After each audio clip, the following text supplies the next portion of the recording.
Good morning, guys. Okay, so even though we're going to be talking, howdy ho neighbors, even though we're going to be practicing and talking about significant figures this week and a little bit next week because it's something that we need to make sure that we master, okay? I want to go ahead and give you a little video so when I'm not in front of you like this, that you're able to hands-on see the rules of rounding your answer to the least amount of sig figs in the problem. So that's the one rule with it. Now the rule I gave you last week was, what are the rules of sig figs? About the decimal point, move to the left, start counting and all that, okay? So now, when you use sig figs all the time, you have a problem you had to figure. Multiply, division. I put 3 multiplications, okay? It's the same rule applied, okay? So, when the answer is done, you just punch this in your calculator. 1.25 grams times 8.6 gives you this answer, okay? You're not done yet by rules of scientific expression with your answers, and that's where the rules of sig figs have to come into play. So the simple rule is you'll look at your answer. Here's the first sample problem I gave you, where it says the least amount of sig figs in the problem, you round the final answer to that. So what it means by in the problem is these are the values of your problem. Okay? And you just punch them in your calculator like normal, 1.25, and you got this, 10.75. So I look back to those rules I taught you last week. Look for the decimal point. Here it is. Start from the left. First we'll start counting. So I see we have 3 sig figs here. Okay? And here's the decimal point on this one. Start from the left. I have 2 sig figs. So the least amount of sig figs in this problem is 2. So that means this answer, it is going to be rounded to 2 sig figs. So, obviously you always round from the left because the biggest value. So, I'm going to take the first 2 sig figs that come across here, and here. 1, 2, 1, 2, okay? And I look at this 7 right here. Well, that clearly tells me I'm going to round up. So that means my answer is going to be, all right, 11. Okay? Because I rounded the 7, went up, round that to a 1. 11, okay, 0.0, okay, all right, or you could just leave 11. Oh, also don't forget my unit of measurement, grams over Celsius, okay, always remember that. But you see, all I did there is took 2 sig figs, looked at the one right, 0 to 3 stays the same, 4 up, round up, so I rounded that up to 11 grams, okay. Let's take this one. 24 times 31.8 gave me this answer right here, 763.2. Same thing rules. Decimal point present? No. Start from the right, look back. Okay, looks like I got 2 sig figs, right?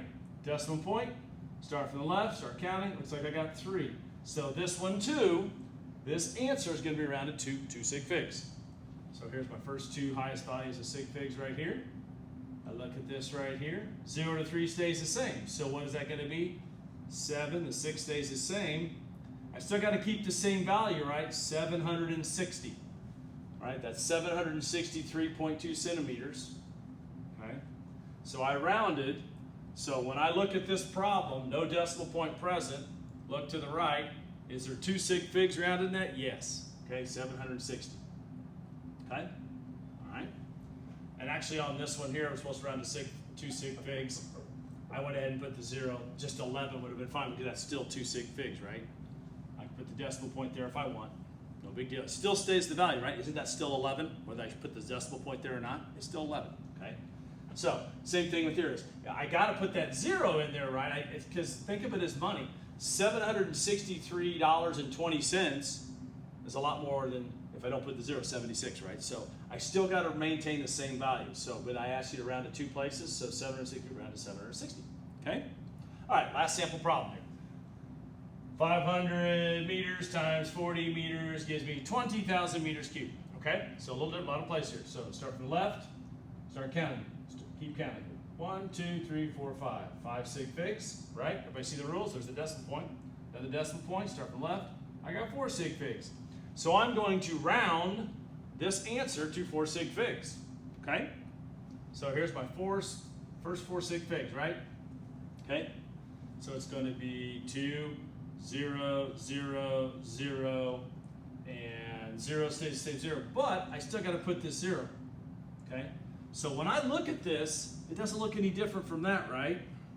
Okay, so here's a new little rule that I hadn't showed you yet, and it's okay. I won't count off, but occasionally it shows up.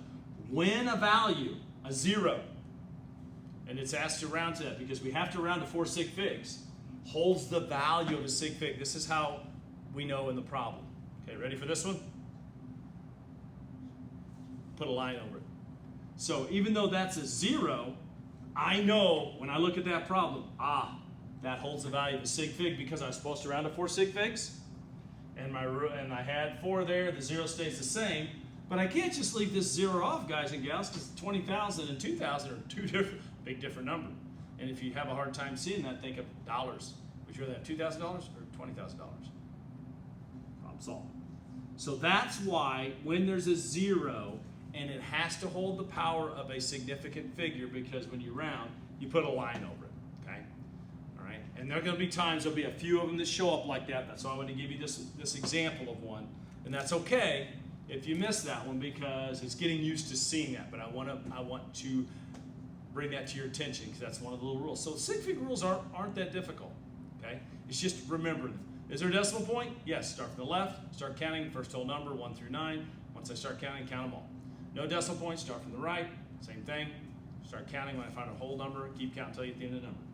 When I have a simple math, division, or multiplication problem, after I solve the calculator and put my unit of measurement, then I look back at all the values, and whichever value had the least amount of sig fig, that's just what I round my answer to. That's all there is to it. Okay? All right. So I just wanted to give you 3 examples of the simple rules so you can look at this every time you forgot or need a little clarity, and I'm not right in front of you to do that. Okay? All right. I'm going to upload this now.